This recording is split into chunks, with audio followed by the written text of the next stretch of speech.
Hello friends, જય શ્રી કૃષ્ણ. કેમ છો તમે બધા? મજામાં? આશા રાખું છું કે તમે બધા મજામાં હશો.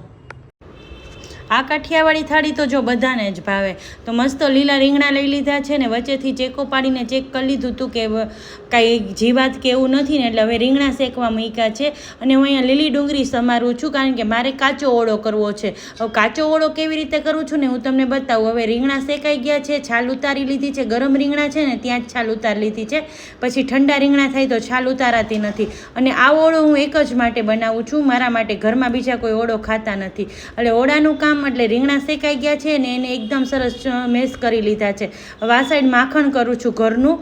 હવે જો સરસ માખણ થઈ ગયું છે અને આને ફ્રીજમાં મૂકી દઉં છું થોડીક વાર જમાવા માટે, એકદમ કઠણ થઈ જાય ને એટલે. હવે રોટલો માંડું છું કારણ કે રોટલા અને ઓળાનું તો કોમ્બિનેશન ખબર જ છે આપણને કાઠિયાવાડી લોકોને. તો સરસ અહીંયા રોટલો થઈ ગયો છે. અને આવી રીતે જોવો રીંગમાં હું તીખા મરચાં છે ને એ કટ કરું છું કારણ કે આ મરચાંને શેકવા છે. તો આવી રીતે કટ કરી લીધા છે ને તાવડીમાં નાખી દીધા છે. આ રીતે એકવાર જરૂરથી ટ્રાય કરજો. શેકેલા મરચાં આ રીતે ખાવાની બહુ જ મજા આવે છે.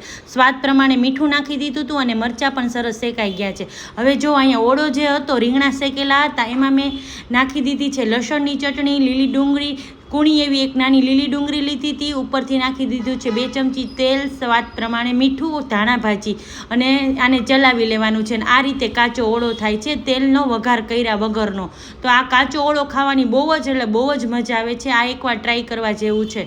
હવે ઓળાનું કામ થઈ ગયું, સરસ બધી રસોઈ થઈ ગઈ છે. ચાલો થાળી પીરસી લઈ. ગરમ ગરમ રોટલો સાથે આપણે ઓળો પીરસો છે. અને ઓળો મેં એક જ માટે બનાવ્યો છે એટલે તમને ખબર છે. તો સાથે કર્યું છે બીજું શાક. અને ઓળો પીરસો છે ને એની ઉપર પણ મેં તેલ નાખી દીધું છે 1 ચમચી કારણ કે આમાં તેલ થોડું વધારે જોઈ છે. હવે સાથે બટેટાનું શાક કર્યું હતું, સાથે આપણા શેકેલા મરચાં, ઘરનું માખણ, ગોળ અને આપણા બધાની પ્યારી છાશ તો ખરી જ, સાથે લીલી ડુંગળી પણ પીરસી છે. હવે આ કાઠિયાવાડી થાળી એટલી સરસ લાગે છે ને કે કાઠિયાવાડીના દરેક ધાબામાં આ થાળીની બધા બહુ જ મોજ લે છે. તો જો રોટલા ઉપર હું માખણ પીરસી દઉં છું ને માખણ એકદમ તાજું જ છે અત્યારે બનાવેલું. તો સરસ મજાની થાળી તૈયાર છે. તો આવી જાઓ બધા જમવા અને કોમેન્ટમાં કહેજો કે આ થાળી કોની ફેવરેટ છે.